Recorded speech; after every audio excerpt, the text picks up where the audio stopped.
Good evening, Radhe Radhe to everybody out there. और आज आप सबको पता है जन्माष्टमी है, तो आप सबको जन्माष्टमी की बहुत बहुत बहुत बहुत शुभकामनाएं मेरी ओर से। और आज हम करेंगे क्या, उसकी ओर भी हम आते हैं। और हाँ, तो जन्माष्टमी की सबसे पहले तो आप सबको मेरी ओर से बहुत बहुत हार्दिक शुभकामनाएं। आज हम क्या करेंगे, आज हम करेंगे अपना चैप्टर कंटिन्यू। चैप्टर का नाम है आपका पास, चैप्टर नंबर है आपके पास 2 है, 1 2 है ना, ह्यूमन रिप्रोडक्शन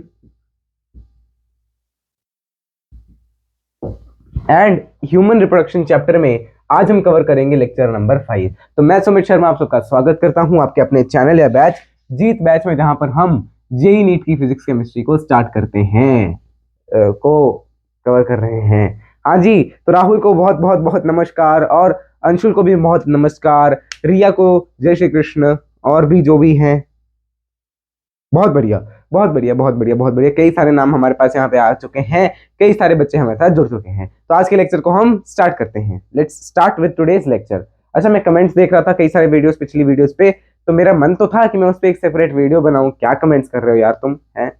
पर फिर मैंने कहा क्यों इनको इतना भाव देना, जो करना है करने दो। क्या लिख रहे हैं इनको खुद को नहीं पता, अगर इनके बारे में कोई ऐसा कहेगा तो चलो मैं क्या ही कहूँ।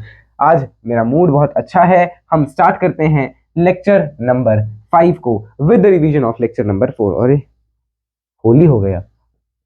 लेक्चर 4 में हमने क्या क्या देखा था? लेक्चर 4 में हमने स्टार्ट कर दिया था द फीमेल रिप्रोडक्टिव सिस्टम।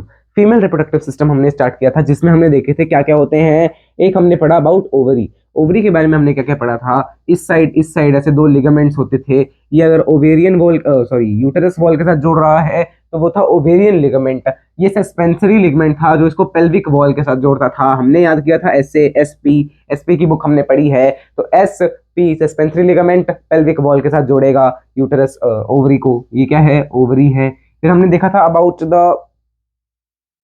हाँ, फिर हमने देखा था हार्मोन्स ओवरी रिलीज करती है, सिक्रेट करती है, राइट। हार्मोन्स के बारे में पढ़ा था। सेकंड, आफ्टर ओवरी, ओवरी के बाद हमने और क्या क्या स्टार्ट किया था आफ्टर ओवरी? यस, हमने जो है ग्लैंड्स पढ़े थे। दो नाम मैंने आपको बताए थे, बार्थोलिन्स एंड, और कौन सी वो बताई थी बेटे आपको?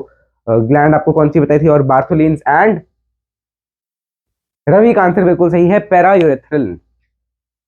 Bartholin's and paraurethral, paraurethral gland. फिर हमने देखा था अबाउट डक्ट्स। डक्ट्स में हमने क्या क्या देखे थे? डक्ट्स में हमने देखा था फेलोपियन ट्यूब देखा था। यूटेरस के बारे में हमने पढ़ लिया था। यूटेरस के हमने 3 वॉल्स, पेरीमीट्रियम, एंडोमेट्रियम एंड मायोमेट्रियम, यही थी 3 वॉल्स, इनको हमने कवर कर लिया था, राइट। डक्ट्स के बारे में हमने पढ़ लिया था। एंड आज हमें क्या पढ़ना है? आज हमें स्टार्ट करना है with external genitalia of female. External genitalia of female. तो पहले आप ये तो मैंने आपको बता दिया पिछले लेक्चर में हमने क्या क्या कवर कर लिया था। अब हम आज का लेक्चर स्टार्ट करते हैं। अब हम आज का लेक्चर स्टार्ट करते हैं, और हम क्या करेंगे, स्टार्ट करेंगे आज के लेक्चर को विद फीमेल एक्सटर्नल जेनिटेलिया। अभी समझाने के लिए आपको जो डायग्राम दिया हुआ है एनसीईआरटी में, वो इतना कंफ्यूजिंग डायग्राम है कि उससे ये पढ़ाया ही नहीं जाता। ये कहाँ से पढ़ाया जाता है, कैसे पढ़ाया जाता है, वो मैं आपको बताता हूँ। सबसे पहले तो आप इसका कंपोनेंट्स लिख लीजिए, क्या क्या है इसके अंदर, आपको क्या क्या पढ़ना है। हेडिंग डालो, फीमेल एक्सटर्नल जेनिटेलिया।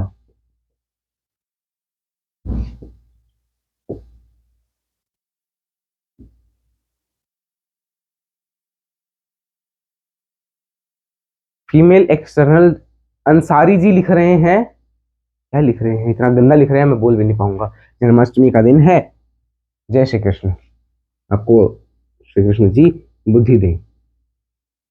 तो हम कैसे इसका डायग्राम देखेंगे वो देखिए ध्यान से।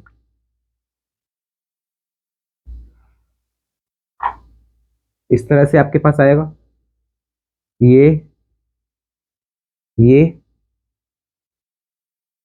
ये ऐसे ऐसे कुछ डायग्राम आपको बनाना है। बना लो जल्दी से पहले।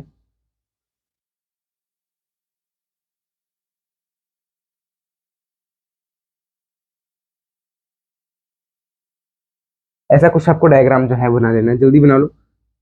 Make this diagram very fast, draw this diagram very fast. Centre से थोड़ा सा इसको अच्छे से बनाता हूं मैं। इस डायग्राम को आप जल्दी से जल्दी बनाएं अपनी किताबों पर। कैसे बनाना है वो देखिए, ये ये एक ऐसा, ये सेकंड ऐसा। या थोड़ा सा इसको ना बड़ा करके बनाते हैं। यस, अब it is perfect, I think so. ऐसे।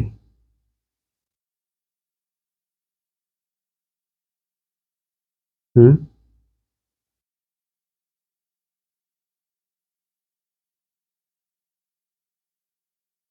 Yes, here it is. इसको आप बनाएं, यहाँ पे आप ऐसा कुछ बनाइएगा एक स्ट्रक्चर, और इसके ऊपर कुछ ऐसा गोल गोल सा। अब ये बताऊंगा मैं क्या क्या है।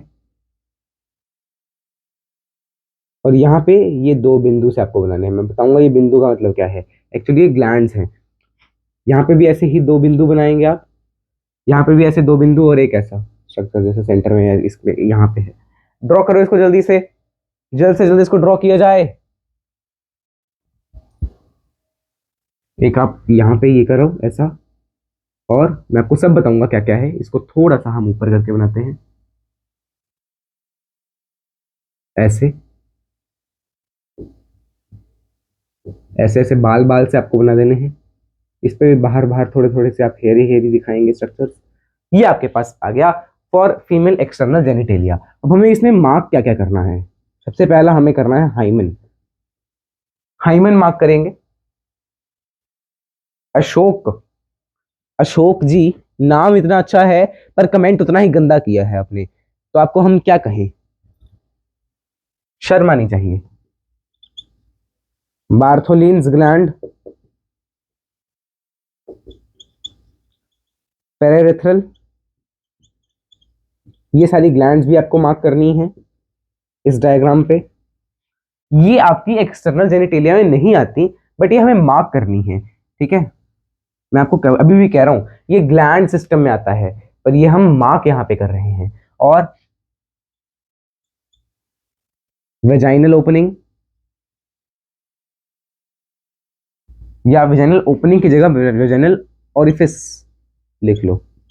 ओराइफिस कह लो या ओरिफिस कह लो, मतलब इसका बिल्कुल बिल्कुल सेम है। ओके, मतलब बिल्कुल सेम है, ठीक है। एक यूरेथ्रल ओरिफिस, यूरेथ्रल ओरिफिस आएगा। कितना हो गया देखो। हाँ, ये भी तीन जो मेजर हैं वो तो रह ही गए। Clitoris, mons pubis, labia majora and labia minora. Majora, labia minora. Is it okay? Check करो क्या आपको यहां तक दिख रहा है नीचे तक। Yes, it is visible to you till the bottom. Saksham को मेरी तरफ से बहुत बहुत हार्दिक शुभकामनाएं जन्माष्टमी की, क्योंकि उसने भी लिखा तो मैंने भी कह दिया। अब देखिए, हम इन सबके बारे में देखेंगे, इन सबके बारे में देखेंगे। ये हाइमन, चलो नीचे से स्टार्ट करते हैं। लेबिया माइनोरा और लेबिया मेजोरा। तो सबसे पहले हम ये वाला स्ट्रक्चर देखो क्या है। ये है आपके पास मॉन्स प्यूबिस। मॉन्स प्यूबिस, इसके बारे में भी थोड़ा सा लिख लो, लिख लीजिए इसके बारे में।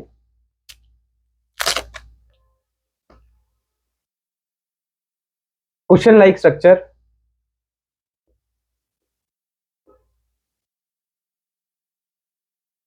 ऑफ फैटी एसिड्स, और ये हेयरी भी होता है। Question like hairy structure of fatty acid जैसा कह लो। और इसके ऊपर स्किन की कवरिंग भी होती है, कवर्ड विद, या question like structure of fatty acids covered with hairs and skin.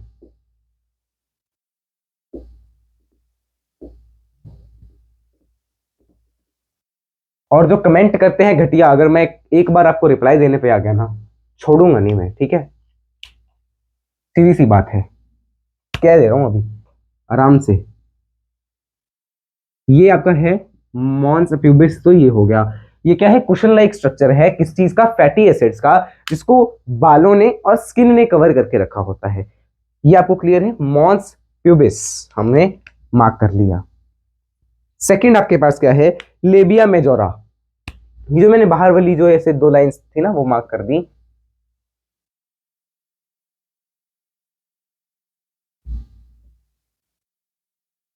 अरे यार, लेबिया मेजोरा। और लेबिया मेजोरा आपको कहां से कहां तक जाती हुई दिख रही है? पूरा इसने ये। अच्छा, अब आपको पता कैसे लगेगा? चलो पहले आप लिख लो, पहले आप लिख लो, फिर मैं आपको एक्सप्लेन एक्सप्लेन बाद में कर दूंगा, एक्सप्लेन बाद में कर दूंगा, ठीक है? लेबिया मेजोरा के बारे में आप लिख लो। ओके, ये क्या है? लेबिया मेजोरा क्या है? एक टिश्यू है। कैसा टिश्यू है? पेयर्ड टिश्यू है। देखो कैसा है ये, पेयर्ड में आपको दिख रहा है ना? तो लेबिया मेजोरा के बारे में क्या लिखोगे? Paired tissue which covers the, नहीं, which from, which extends from, which extends from mons pubis to, mons से कहां तक जा रहा है? पूरा यहां तक, मतलब ये जिसके अंदर जो बाकी स्ट्रक्चर्स हैं, यानी कि क्या क्या आ रहा है इसके अंदर? यूरेथ्रल मीटर, यूरेथ्रल मीटर्स कहां पहुंच गया मैं? इसके अंदर क्या क्या आ रहा है? यूरेथ्रल ओरिफिस भी आ रहा है और वेजाइनल ओरिफिस भी आ रहा है। Covering comma, covering the urethral and vaginal orifice. Covering का मतलब ये ऐसे कवर नहीं कर रहा, ऐसे सराउंडिंग, सराउंडिंग लिखो, कवरिंग नहीं, surrounding is a better word. ठीक है, ये हो गया लेबिया मेजोरा के बारे में। अब इसके अंदर, अच्छा इसके बारे में एक और चीज लिखो, हेयरी। आपको हेयर हेयर दिख रहे हैं ना? तो ये हेयरी भी होती है। फिर after this there comes labia minora. Labia minora, labia minora क्या है? Inner part of labia majora, मतलब it is again a paired tissue जो कि कहां पे प्रेजेंट है? लेबिया मेजोरा के अंदर वाली साइड। तो बस एज सिंपल एज दैट, आप इसको क्या लिखेंगे? It is paired fold of tissue below the labia majora, या इनसाइड, इनसाइड, इनसाइड नहीं, बिलो ही लिखो, बिलो द लेबिया मेजोरा। ठीक है, paired folded tissue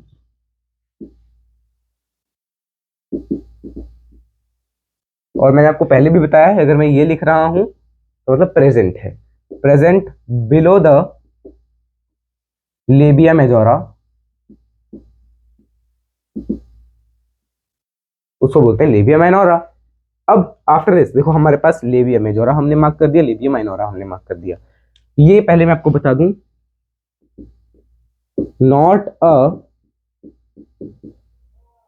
part of external genitalia, external genitalia का पार्ट नहीं है ये।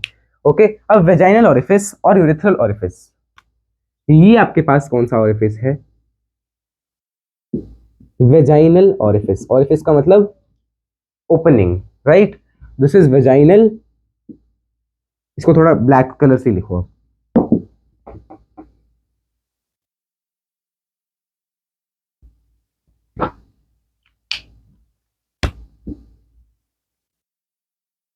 Vaginal orifice,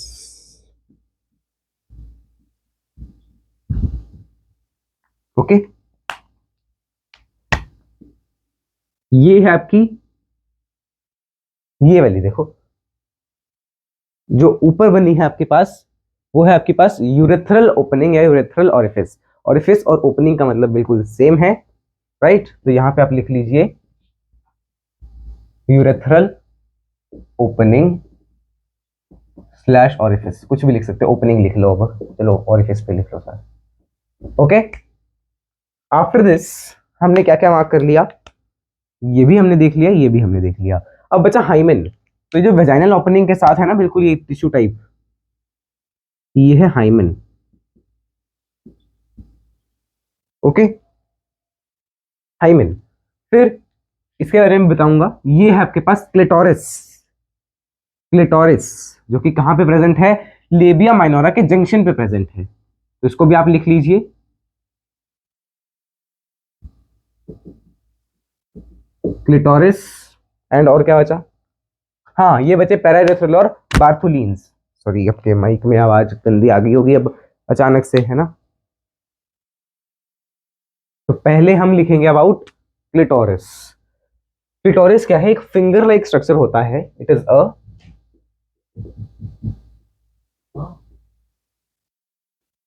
tiny finger like projection with erectile tissues. अभी छोटा छोटा लिख रहा हूं यार, बोल भी रहा हूं ना साथ साथ में, आप नोट कर लेना। With erectile tissues present at the junction of labia minora. और ऑफ कोर्स जंक्शन तो दो ही होंगे ना, पेयर जहां पे मिल रहा है। अब देखो एक बार मैं दिखूंगी, दिख रहा है यार, दिख तो रहा है। ओए अच्छा नहीं, ब्लर तो नहीं है ना। Yes okay, now it's perfect according to me. ठीक है, तो ये हमने क्या मार्क कर लिया, लेबिया वो क्लिटोरिस। फिर हमने हाइमन भी मार्क कर लिया है। अब हाइमन के बारे में लिखिए। हाइमन क्या करेगा, कवर कर रहा है वेजाइनल ओरिफिस को पार्शियली। तो partially covers the vaginal opening. It may be torn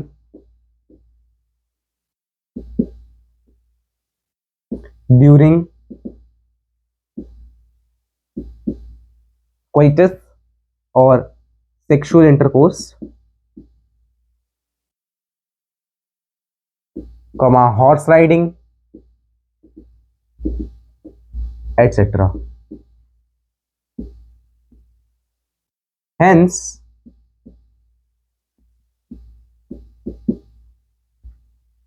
presence of hymen, sorry, absence of hymen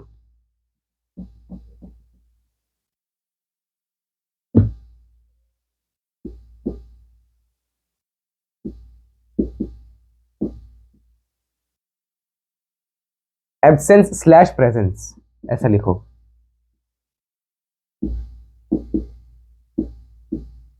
should not be considered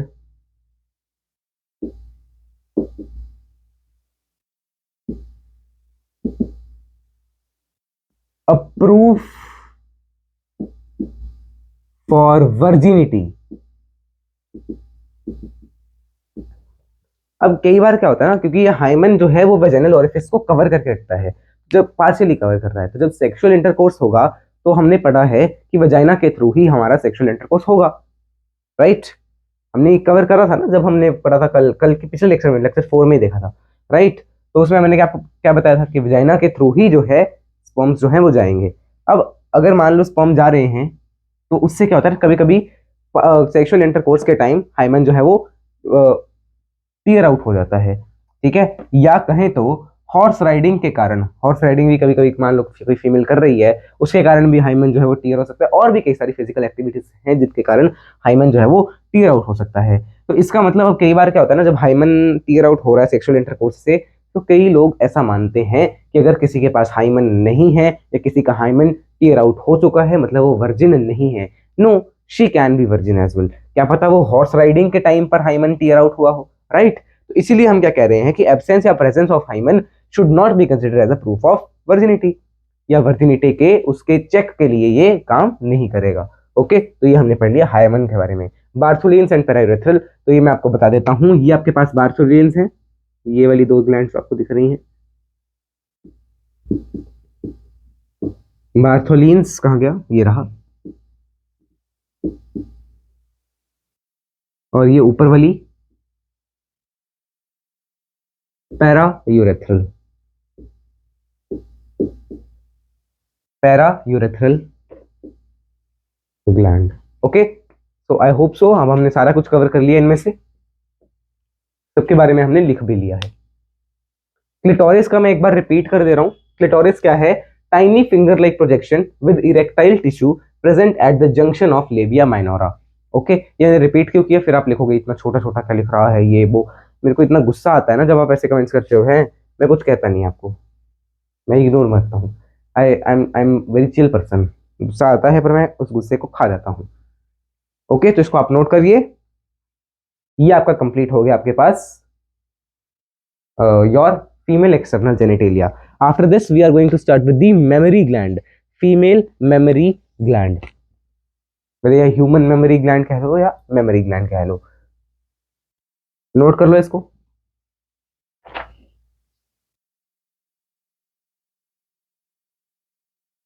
noted? Okay, so now let's start with the memory gland. It's not memory, it is mammals में जो gland होती है female के पास, that gland is known as memory gland.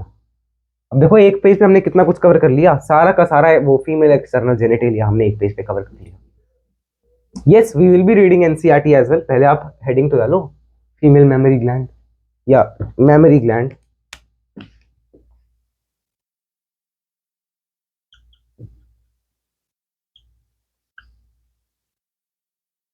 हम मर जाएंगे, ओ दिख रहा है? Yes, it is visible but not that much brightly या डार्कली, तो हम इसको देते हैं। चलिए मेमोरी ग्लैंड के बारे में अब हमें पढ़ना है। सबसे पहले तो हम इसकी लोकेशन वगैरह और सारा कुछ देखते हैं। तो सबसे पहले ये क्या है? मॉडिफाइड स्वेट ग्लैंड है। What is it? It is modified sweet नहीं, स्वेट के स्पेलिंग क्या होते हैं? स्वेट के स्पेलिंग भी तो यही होते हैं। मॉडिफाइड स्वेट के स्पेलिंग क्या होते हैं यार? एक मिनट, लेट मी चेक।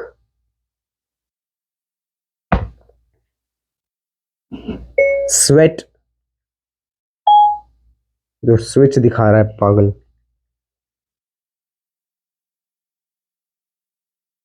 हाँ यही है भाई, स्वेट ही है ये। It is a sweat only, it is written sweat only. ये है modified sweat gland. Pectoralis muscle आपने पढ़ा होगा ना, पेक्टोलैरिस मसल, वहां पे ये प्रेजेंट होता है, वहां पे ये ग्लैंड प्रेजेंट होती है। ठीक है, pectoralis muscle. We will be studying its sagittal section.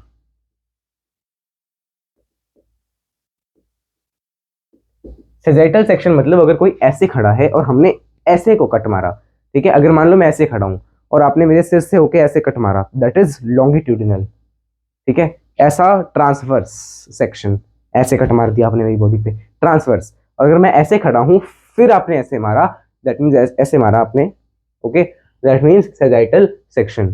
Okay, एक minute, that means sagittal section. अब मैं एक सेक्शन बनाऊंगा, एक डायग्राम बनाऊंगा, उसी से आपको सारा कुछ क्लियर हो जाएगा। ओके, तो आप पहले ये हेडिंग डालो और ये सारी तीन चीजें जो आपको मैंने लिखवाई हैं ये लिखिए। एक मिनट के लिए मैं कुछ चेक कर रहा था। अरे यस, ओके है।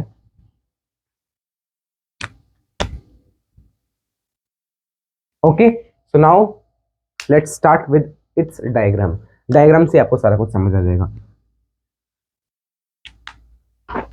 ये चलता है, इससे बनाते हैं।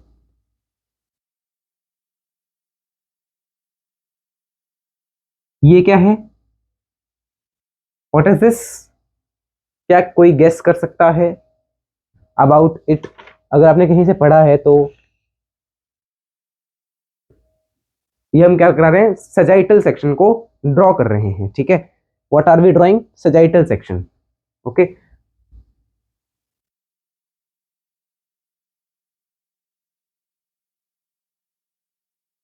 ये आपके पास इस तरह से आप इसको ड्रॉ करेंगे।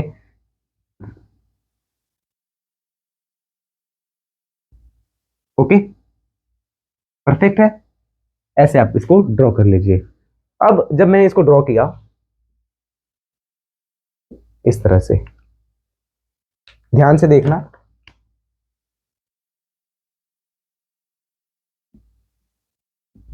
ये आपकी जो रिब्स होती हैं, रिब्स के कट एंड्स हैं, और यहाँ पे आपके टिश्यूज होंगे, एडिपोज टिश्यू, फैट टिश्यू, मतलब फैट टिश्यू, जो भी सारे टिश्यूज है ना आपके पास, एडिपोज, एरियलर, वो सारे आपके यहाँ पे प्रेजेंट होते हैं। देखो, ड्रॉ करो इसको जल्दी जल्दी, साथ साथ में आपको ड्रॉ करते रहना है। ओके,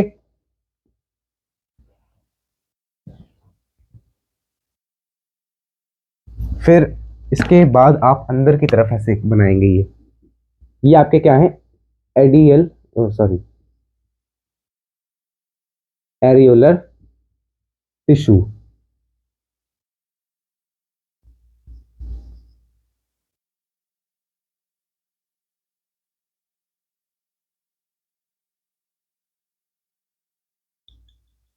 ये आपके फैट्स या एरियोलर टिश्यू कह लो। ये आपके वो बना दिए। ये आपका मसल जो पेक्टोरलिस मेजर मसल है, और ये आपका cut ends of ribs, pectoralis major muscle लिखिए। आपने ये मसल्स वगैरह भी पढ़े होंगे ना।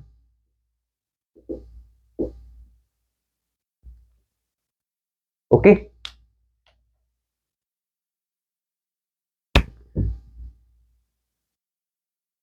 इस तरह से इसको आप कर लो। हाँ, ओके। सो आफ्टर दिस आपको क्या ड्रॉ करना है, कैसे ड्रॉ करना है, ये आप ऐसा गोल गोल से स्ट्रक्चर ऐसे बनाएंगे बीच में। मैं आपको अभी दो ही दिखा रहा हूँ, चलो तीन दिखा देते हैं ऐसे। ये होते हैं आपके पास मेमोरी लोब। क्या है, मेमोरी लोब है ये।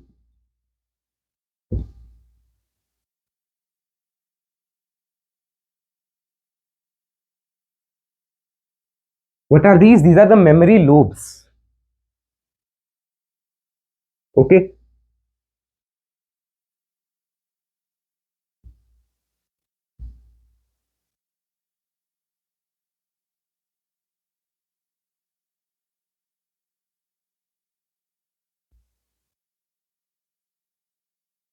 ड्रॉ करिए साथ साथ में। ये हम बना रहे हैं क्या, एल्वियोलाई। अभी कौन सा एल्वियोला है वो सब आपको बताऊंगा मैं।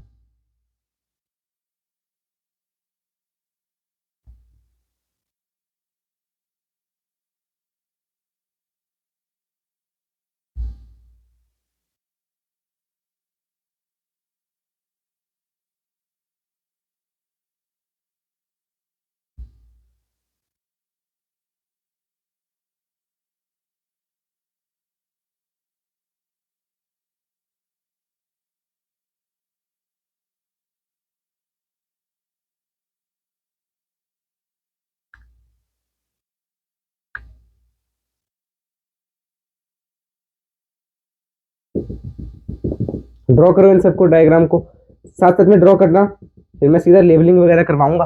Okay,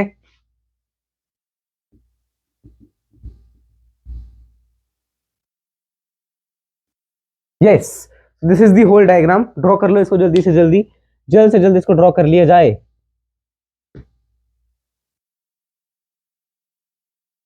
draw it as fast as you can.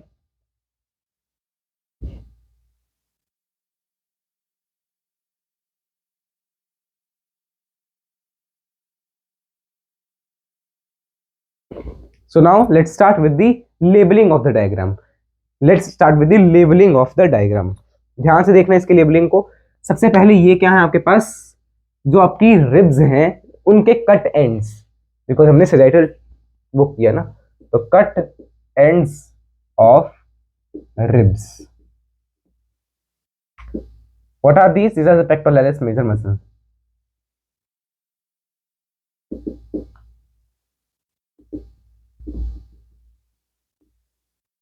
Okay, these are the adipose tissues, या फैटी टिश्यूज कह लो, फैट्स कह लो, एडिपोज टिश्यू कह लो, एडिपोज टिश्यू या कहें तो फैट।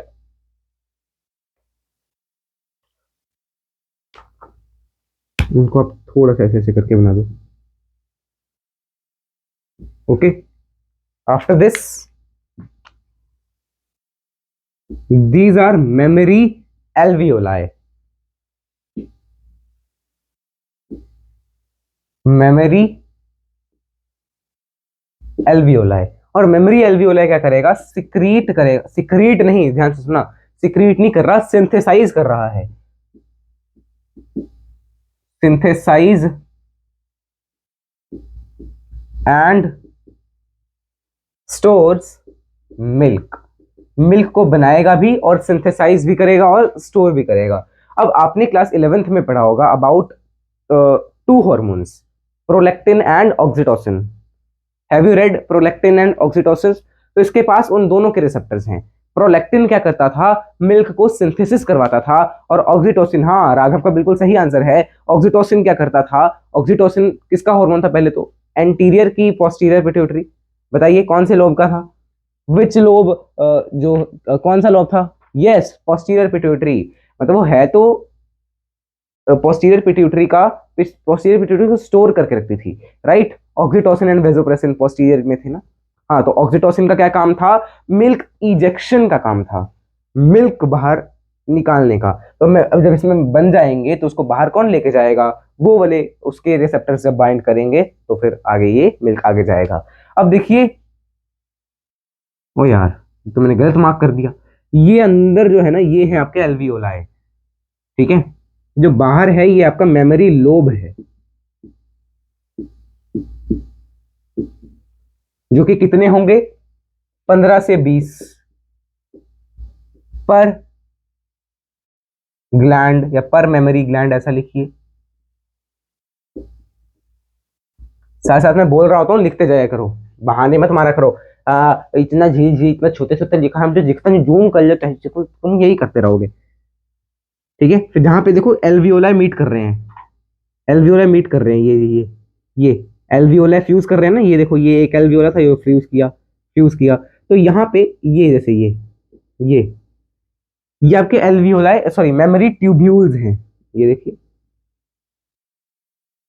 Mammary tubules.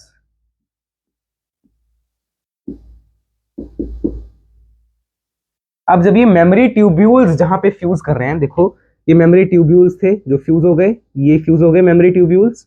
अब यह जहां पे फ्यूज होंगे, जहां पे ये मेमोरी ट्यूब्यूल्स फ्यूज होंगे, वहां पे क्या बनेगा, वहां पे आपका बनेगा मेमोरी डक्ट।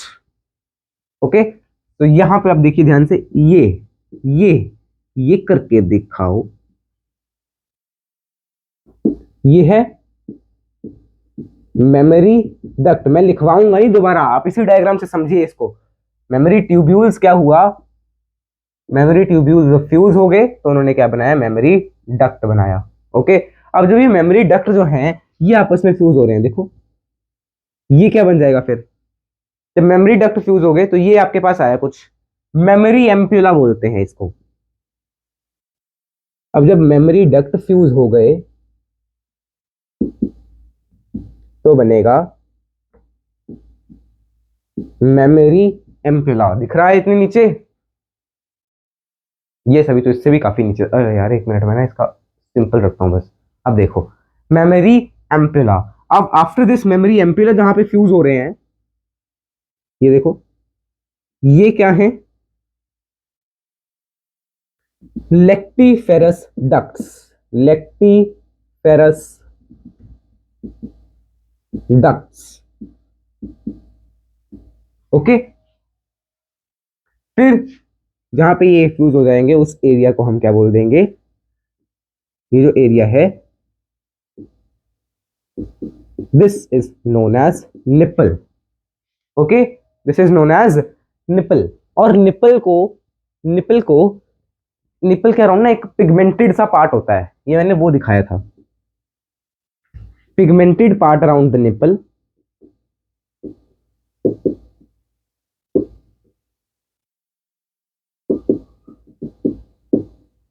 जिसको हम बोलते हैं एरियोला, जिसको हम बोलते हैं क्षितिज।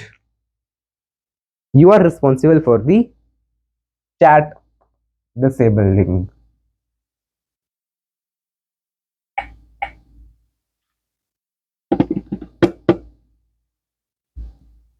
बेवकूफ बच्चा, ठीक है। तो ये हमने क्या पढ़ लिया अबाउट द मेमोरी ग्लैंड। अभी मेमोरी ग्लैंड में एक एल्वियोलाई अगर मैं अलग से बनाऊंगा ना, तो देखो ये मैंने क्या बनाया, एक एल्वियोलाई, ये एल्वियोलाई है, क्या है ये, इसको आप ड्रॉ कर लो, इसको साथ साथ में ड्रॉ करते जाना। एल्वियोलाई बना रहा हूं अलग से, मेमोरी एल्वियोलाई अलग से बना रहा हूं। ओके,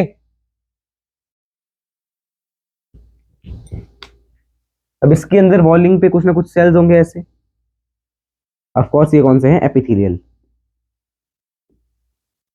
एपिथेलियल होंगे बताइए। एपिथेलियल होंगे क्या? आपने तो पढ़ा है 11th क्लास में इन सब सेल्स के बारे में।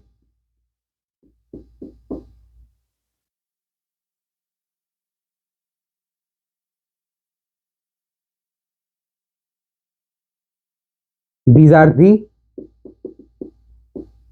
epithelial cells of alveoli। कौन सी alveoli? Memory alveoli। ये मैं क्या बना रहा हूं? मेमोरी alveoli का डायग्राम।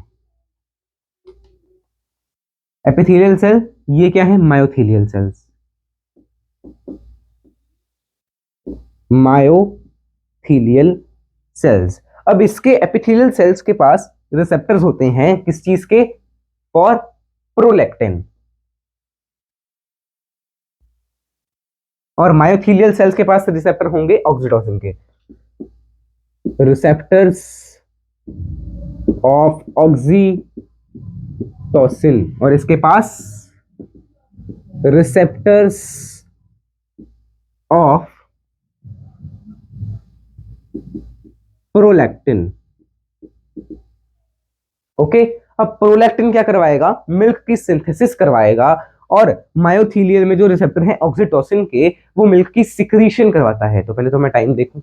आज तो आप देखोगे नहीं टाइम। अच्छा, अभी तो काफी टाइम है भाई, अभी तो काफी टाइम है, 10 मिनट है अभी। तो ये हमने पढ़ा मेमोरी ग्लैंड के बारे में। ओके, मेमोरी ग्लैंड के बारे में क्या पढ़ा हमने? Cut end of ribs, adipose tissue, ठीक है। और यहाँ पे आपका है पेक्टोरालिस, मेजर मसल। ये आपका एल्वियोला है, मेमोरी एल्वियोला, जो कि सिंथेसाइज करेगी और स्टोर करेगी मिल्क को, ठीक है। ये आपका मेमोरी लोब है, जो कि 15 से 20 होंगे एक मेमोरी ग्लैंड में। फिर ये जब मेमोरी एल्वियोलाई मीट करेंगे तो मेमोरी ट्यूब्यूल बनाएंगे। मेमोरी ट्यूब्यूल फ्यूज करके मेमोरी डक्ट बनाएंगे। मेमोरी डक्ट फ्यूज करके लेक्टिफेरस ट्यूब्यूल बनाएंगे या लेक्टिफेरस डक्ट बनाएंगे, ठीक है। फिर जहां पे ये, अच्छा मेमोरी एम्प्यूलर नहीं बोला मैंने, फिर मेमोरी एम्प्यूलर फ्लू करके बनाएगा, फ्यूज करके बनाएगा लेक्टिफेरस डक्ट। लेक्टिफेरस डक्ट्स जो है वो हो जाएंगे कहाँ पे? निप्पल एरिया में। निप्पल एरिया के बाहर पिगमेंटेड पार्ट होता है निप्पल एरिया का, उसको बोलते हैं एरियोला, एरियोला, ठीक है।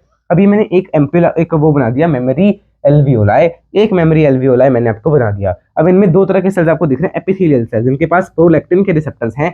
प्रोलैक्टिन क्या करता था? Milk secretion, sorry milk synthesis hormone, आप प्रोलैक्टिन को कह सकते हैं। और ऑक्सीटोसिन क्या करता था? मिल्क इजेक्शन या मिल्क सिक्रीशन, वो ऑक्सीटोसिन करवाता था। तो ये आपने क्लास 11th में पढ़ा है। अब ये सब आप नोट करो, फिर मैं आपको बताऊंगा कि अब लैक्टेशन कैसे होगी। लैक्टेशन के बारे में पढ़ेंगे, लैक्टेशन के बारे में हम पढ़ेंगे। अच्छा वैसे एक मिनट, एक मिनट रुकिए।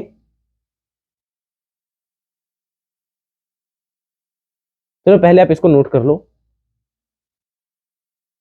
इसको आप नोट करो, फिर मैं आपको लैक्टेशन के बारे में समझाता हूं। पर पहले मैं एनसीईआरटी एक बार अपनी चेक करना चाहूंगा एक चीज के लिए। तो देखना उसमें लैक्टेशन इन्होंने पहले दिया है कि बाद में दिया है। Let me check first. अगर बाद में दिया होगा तो हम बाद में, मेरे ख्याल से बाद में ही दिया है, राइट। इन्होंने बाद में भी दिया है और पहले भी दिया होगा मेरे ख्याल से, शायद नहीं, पहले नहीं दिया। They have not given lactation at the starting, तो हम लैक्टेशन बाद में कर लेंगे। मिल्क इजेक्शन या लैक्टेशन हम बिल्कुल एंड में ही करेंगे। Okay, milk ejection. अच्छा फिर अभी हम ऊधने से स्टार्ट कर लेते हैं। कितना टाइम बचा है? भी टाइम तो 5-6 मिनट ही है। चलो फिर हम इजेक्शन, मिल्क इजेक्शन ही देख लेते हैं या लैक्टेशन ही देख लेते हैं। देखिए ध्यान से,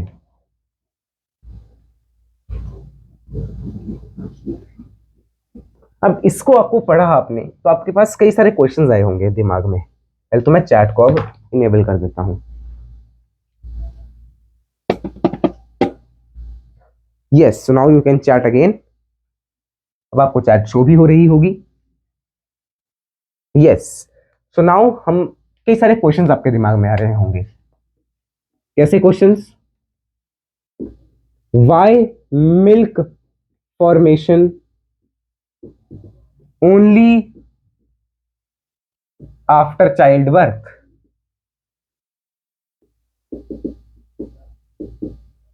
ठीक है, कि चाइल्ड के बर्थ के बाद ही क्यों मिल्क फॉर्मेशन होती है किसी फीमेल में, है ना, उसके पहले क्यों नहीं होती? अब ये सब हम देखते हैं। इन सब के जवाब आपको मिल जाएंगे कहाँ पे, लैक्टेशन में, ठीक है, लैक्टेशन में।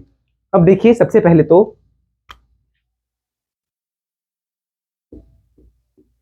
ड्यूरिंग प्रेगनेंसी, प्रेगनेंसी के टाइम पे, प्रेगनेंसी के टाइम पे जो है प्रोलैक्टिन, ये ड्यूरिंग प्रेगनेंसी का लिख रहा हूं, प्रोलैक्टिन रिलीजिंग हार्मोन PRH, कौन रिलीज करेगा इसको, प्रोलैक्टिन रिलीजिंग हार्मोन को, इसको रिलीज करेगा आपका हाइपोथैलेमस, हाइपोथैलेमस ने इसको रिलीज कर दिया। अब ये एक्ट करेगा पिट्यूटरी पे, पिट्यूटरी ग्लैंड पे, ताकि पिट्यूटरी क्या रिलीज कर दे, PRL, prolactin releasing hormone, sorry prolactin, it releases PRL। अभी जो PRL है, PRL ये दो तरह से काम करती है। सबसे पहला इसका काम होता है मेमोट्रॉफिक वर्क, मेमोट्रॉफिक, और एक है इसका लैक्टोजेनिक काम। मेमोट्रॉफिक का क्या मतलब है, growth of memory gland, memory gland की ग्रोथ करवा देगी। एंड सेकेंड लैक्टोजेनिक, लैक्टोजेनिक का मतलब क्या हुआ, मिल्क फॉर्मेशन, मिल्क फॉर्मेशन, ठीक है, इसको आप नोट करो पहले, ये आपने काम पढ़े अबाउट इट, मिल्क फॉर्मेशन करवा सकती है, राइट। अब बोले मिल्क फॉर्मेशन तो हो गई, बट प्रेगनेंसी के टाइम पे मिल्क फिर निकलता क्यों नहीं, why milk do not secreted during pregnancy, but during pregnancy progesterone भी बहुत हाई होता है, उसके कारण, उसके टाइम पे progesterone is as well high, also high, which inhibits milk secretion,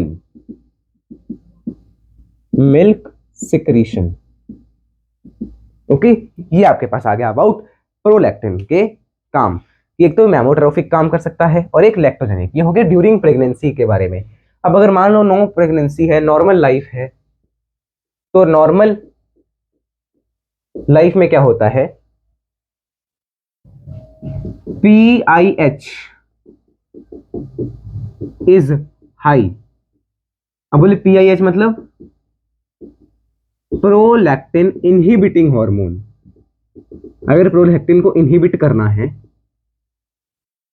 तो ऑफ कोर्स वो पिट्यूटरी पे एक्ट ही नहीं करेगा और रिलीज होगा नहीं।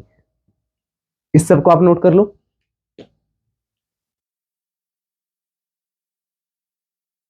Note it down very very fast. फिर हम देखेंगे अबाउट लैक्टेशन, ओके, लैक्टेशन। तो जल्दी जल्दी नोट करते हैं, आप अगला भी लैक्टेशन तक पहुंचते हैं, फिर आज की क्लास को खत्म करेंगे।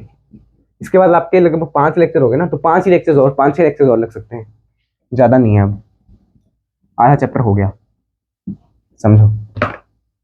वैसे तो अभी 2 मेजर टॉपिक्स बचे हैं, कौन कौन से 2 मेजर टॉपिक्स हैं, एक तो आपका वो जो अगला हमने oogenesis पढ़ना है और एक मेंस्ट्रुअल साइकिल, ओके। तो अब हमें क्या करना है, लैक्टेशन के बारे में देखना है। लैक्टेशन आप अभी समझ जाओगे क्योंकि अभी अभी आपने ये सब पढ़ा। सबसे पहले बेबी सिकल्स द निपल, सक्कल्स होगा, बेबी निपल्स को सकल करेगा ऑफ कोर्स। फिर उस सकलिंग से न्यूरॉन्स जो है वो मैसेज ट्रांसमिट करेंगे, ओके। उस सकलिंग से क्या होगा, न्यूरॉन्स जो है वो मैसेज ट्रांसमिट करेंगे हाइपोथैलेमस को, neurons transmit to hypothalamus, hypothalamus को ट्रांसमिट कर दिया। अब हाइपोथैलेमस क्या करेगा, रिलीज कर देगा PRH, PRH मतलब प्रोलैक्टिन रिलीजिंग हार्मोन, या ऐसा कहो रिलीज की जगह वो क्या करेगा, सिग्नल दे देगा, एक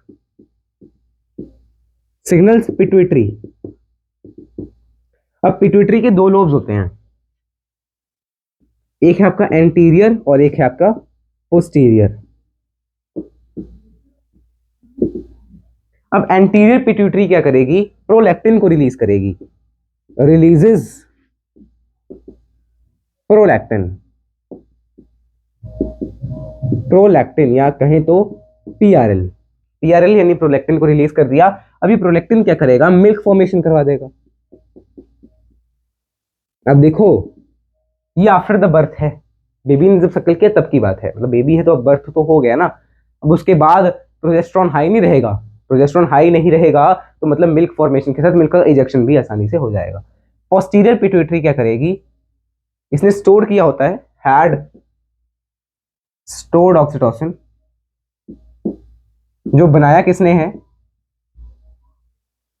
formed by anterior lobe, anterior lobe नहीं बनाया होता, बस इसने स्टोर किया होता है। आपने पढ़ा ना वैसोप्रेसिन, ऑक्सीटोसिन, ये सब आपने देखा होगा इन क्लास 11th। तो पोस्टीरियर पिट्यूटरी रिलीज करेगी, उसको सिक्रीट कर देगी क्या, ऑक्सीटोसिन। अब देखो ऑक्सीटोसिन क्या करेगा, एक्ट्स ऑन मायोथीलियल सेल्स या मायोएपिथेलियल सेल्स, और जिससे मिल्क इजेक्शन हो जाएगा, मिल्क इजेक्शन हो जाएगा। इसको नोट करो जल्दी से, फिर क्लास को एंड करेंगे। ये आपका लैक्टेशन हो गया, note it down very very fast. अब आपकी एनसीईआरटी में जो आपको दिया हुआ है यहां पे,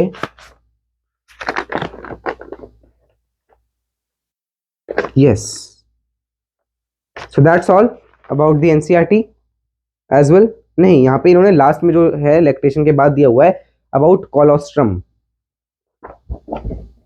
तो यहीं पे अगले पे लिख लेते हैं, चलो नोट डाल के अगले पे लिख लेते हैं कोलोस्ट्रम के बारे में।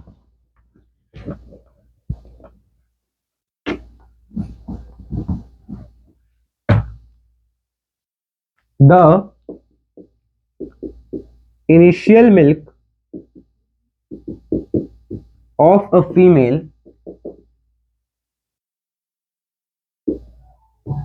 contains IgA, इम्यूनोग्लोबिन A, ये एक एंटीबॉडी है, and is yellowish in appearance या yellowish in color,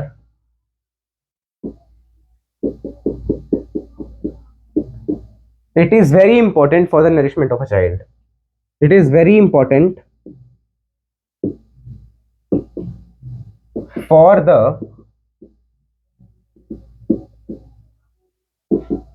nourishment of the child, child की नरिशमेंट के लिए बहुत जरूरी है।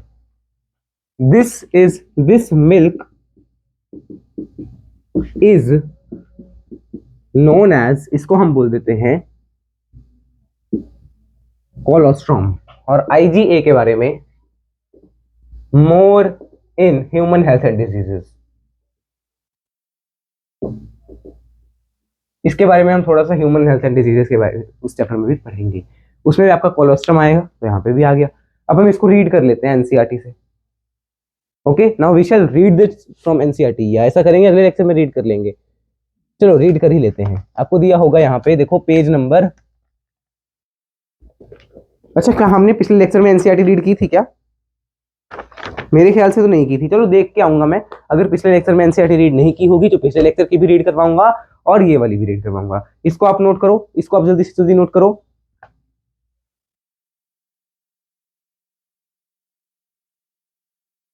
अच्छा एक कमेंट अभी अभी आया, मैंने देख लिया, अच्छा है, टैब खोल के देख लिया मैंने, एक minute, let me read it for you.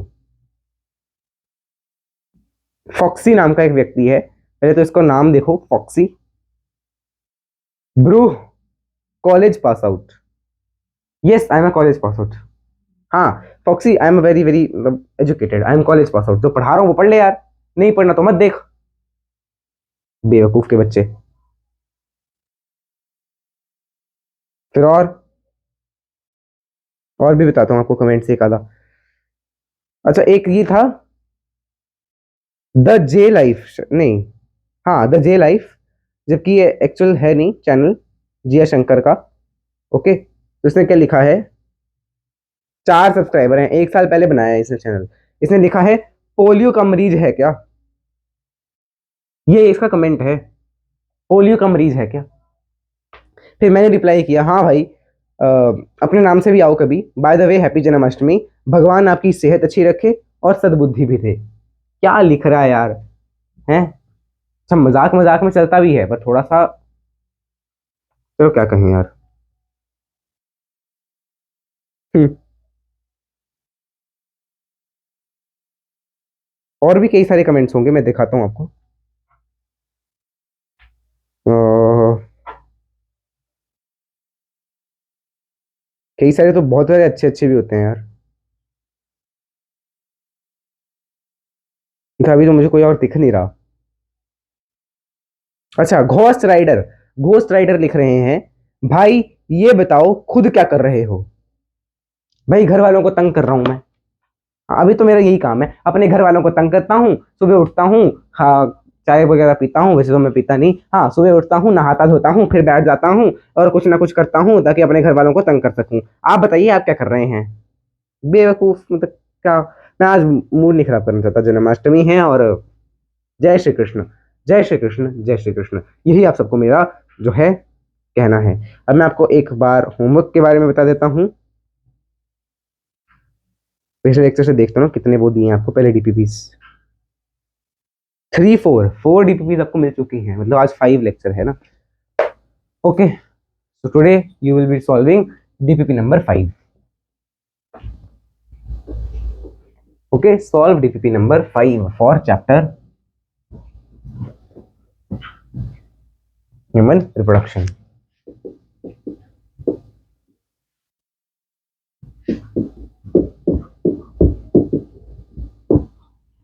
DPP number 5 को सॉल्व करना है और revise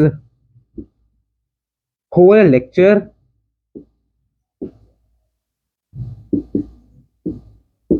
revise previous chapter as well, previous chapter को भी रिवाइज करते रहना साथ साथ में, ऐसा ना हो पिछला भूल जाओ सारा। चलिए फिर मिले अगले लेक्चर में। अरे यार आज चार्जिंग थोड़ी सी कम है, आज सॉन्ग चलो सुनाएंगे, आज सॉन्ग जरूर सुनाएंगे। मैंने आपको कहा था कि मैं आपको कृष्ण जन्म कथा सुनाऊंगा, राइट? कहा था कि नहीं कहा था? जो जाना चाहता है वो जा सकता है, जो जाना चाहता है वो जा सकता है, मैं यहाँ से पढ़ के ही सुनाऊंगा ऑफ कोर्स, बिकॉज हाँ। तो कृष्ण जन्म कथा के बारे में हम आपको थोड़ा सा बताएंगे, जो जाना चाहता है वो जा सकता है, ठीक है?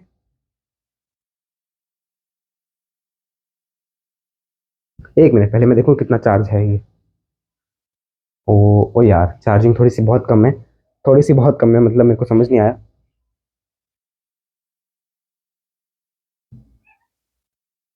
यस, श्री कृष्ण जन्म कथा से हम आपको बताते हैं थोड़ा बहुत। तो देखिए, काफी लंबी दिखी हुई है इन्होंने तो लिख के। चलिए मैं आपको शॉर्ट शॉर्ट में बता देता हूँ, शॉर्ट शॉर्ट में बता दूंगा। तो मैंने कहा था तो मैं जन्म कथा तो आपको सुनाऊंगा ही। तो आज क्या है? भाद्रपद कृष्ण अष्टमी, या भाद्रपद कृष्ण अष्टमी को श्री कृष्ण जन्माष्टमी कहते हैं, क्योंकि इस दिन भगवान श्री कृष्ण का या भगवान श्री विष्णु का अवतरण हुआ था, राइट? तो क्या हुआ था, कंस, ये सब तो आपको पता होगा। अच्छा, जो चलना चाहते हैं वो जा सकते हैं, फालतू के कमेंट्स नहीं चाहिए मुझे, ठीक है? हाँ। भाद्रपद कृष्ण अष्टमी तिथि को घनघोर अंधेरी थी। अब आपको पता है घनघोर अंधेरी थी, और रात को रोहिणी नक्षत्र में मथुरा के कारागार में वसुदेव की पत्नी देवकी के गर्भ से भगवान श्री कृष्ण ने जन्म लिया था। अब आपको पता है देवकी जी और वसुदेव जी, ठीक है, उनका जब विवाह हुआ, विवाह होने के बाद वो वापस आ ही रहे थे कि रावण, अच्छा सॉरी, सो सॉरी, क्या बोल दिया मैंने, कंस ने, जो मथुरा का राजा था, राइट? तो मथुरा का राजा था कंस, और कंस जब आए, वो कंस ने स्वागत किया अपने जीजा जी का और अपनी बहन का, कंस की बहन थी ना देवकी जी, तो जब स्वागत किया तो भविष्यवाणी हुई, आकाशवाणी, सॉरी, भविष्यवाणी होता आकाशवाणी हुई, पहले क्या होता था, आकाशवाणी होती थी। क्या आकाशवाणी हुई कि हे कंस, जिसका तू स्वागत कर रहा है अपनी बहन का, उसी बहन के 8वें, उसी बहन की 7वीं संतान से तेरा वध होगा, 7वीं संतान से तेरा वध होगा। यह तिथि उस दिन शुभ घड़ी थी। अब द्वापर युग में ये सब तो नहीं, हाँ, तो कंस ने देवकी की बात मान ली और मथुरा वापस चला गया। उसने वसुदेव और देवकी को कारागृह में डाल दिया। फिर देवकी ने कहा, अरे, देवकी को वो लेके जा रहा था, अरे चलो चलो चलो चलो तुम्हें जेल में बंद कर दूंगा, तुम्हें मार दूंगा। तो उसने कहा अरे भाई, मैंने आपकी कलाई पे रखड़ी बांधी है, रक्षाबंधन का आपने मुझे वचन दिया है, तो आप मेरी रक्षा करो। अब क्या रक्षा करेगा वो जो खुद ही लेके जा रहा है, कंस, है ना। तो कंस ने क्या किया, उन दोनों को, देवकी जी को और जो है वसुदेव जी को, क्या कर दिया, जेल में, कारागार में, या कारागास कह लो, कारागृह कह लो, उसमें जो है वो बंद कर दिया उनको, राइट। तो जब उनको बंद कर दिया,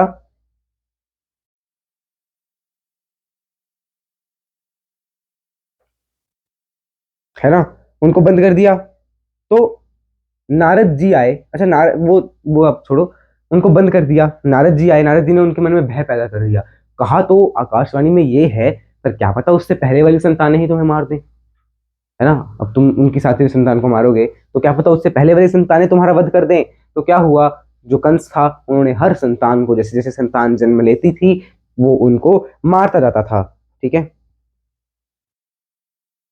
तो क्या हुआ, यशोदा, हाँ, अब ध्यान से सुनना, वसुदेव देवकी के एक एक करके 7 बच्चे हुए, और उन 7 को मार दिया, क्योंकि 8वें कौन थे, श्री कृष्ण थे। 7 का जन्म लेते ही कंस ने मार दिया। अब 8वां बच्चा होना था। कारागार में उन पर कड़े पहरे दिए गए। अब कारागार में बहुत कड़े पहरे जो थे वो थे। उसी समय नंद की पत्नी यशोदा को भी बच्चा होने वाला था। अब नंद महाराज जो थे, उनकी पत्नी यशोदा को भी एक बच्चा होना था। उसी समय उन्होंने वसुदेव देवकी के दुखी जीवन को देख 8वें बच्चे की रक्षा का उपाय रचा। जिस समय वसुदेव देवकी को पुत्र पैदा हुआ, उसी समय संयोग से यशोदा के गर्भ से एक कन्या का जन्म हुआ, जो और कुछ नहीं, सिर्फ योग माया थी।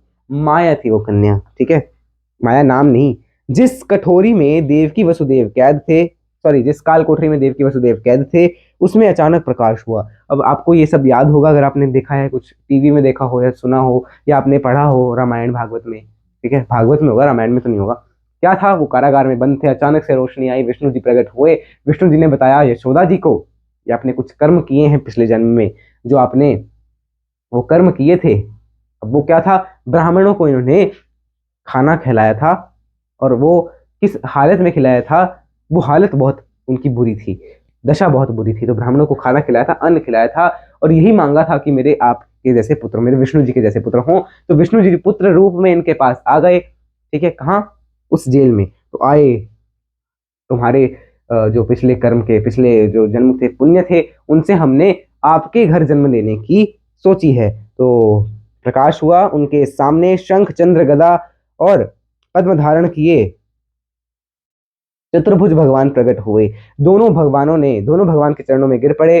तब भगवान ने उनको कहा, अब मैं पुनः नवजात शिशु का रूप धारण कर लेता हूं, और आपके गर्भ में आ जाऊंगा, या आपके वहां पे जन्म लूंगा। गोकुल मंडल के मुखिया नंद और उनकी पत्नी यशोदा भी उनसे कष्ट में बहुत दुखी थे, उनके कष्ट में बहुत दुखी। अब उनको पता है ना, कष्ट होता है, ये सबको पता ही है।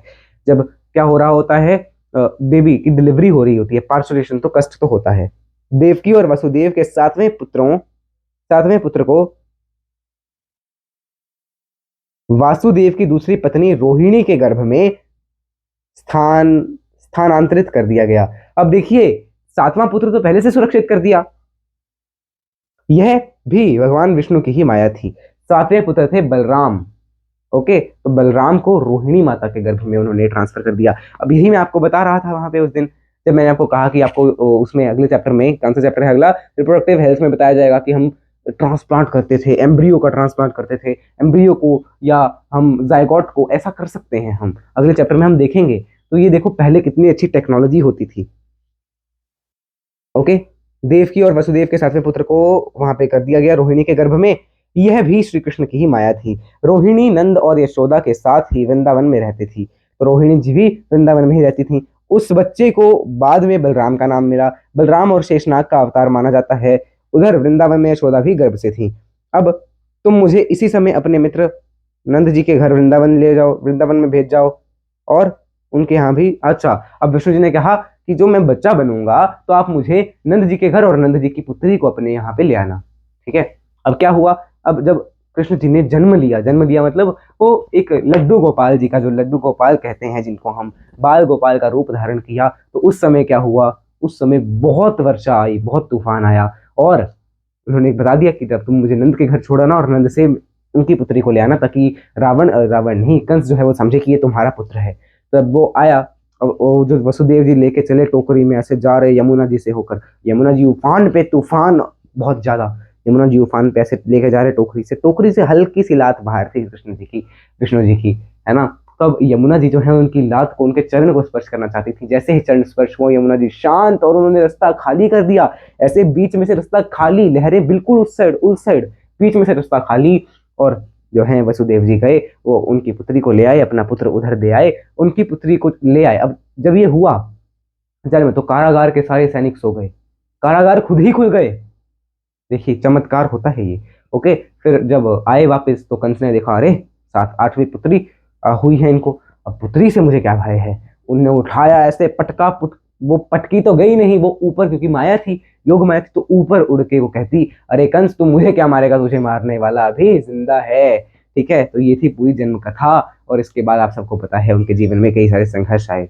ओके, तो चलिए फिर मिलते हैं अगले लेक्चर में। यस, हाँ, तो नंद घर आनंद भयो, जय कन्हैया लाल की। फिर मिलते हैं अगले लेक्चर में, तब तक के लिए जय श्री कृष्ण, राम राम, सीता राम, राधे श्याम, श्रीमन नारायण, राम राम, हैप्पी जन्माष्टमी, राम राम।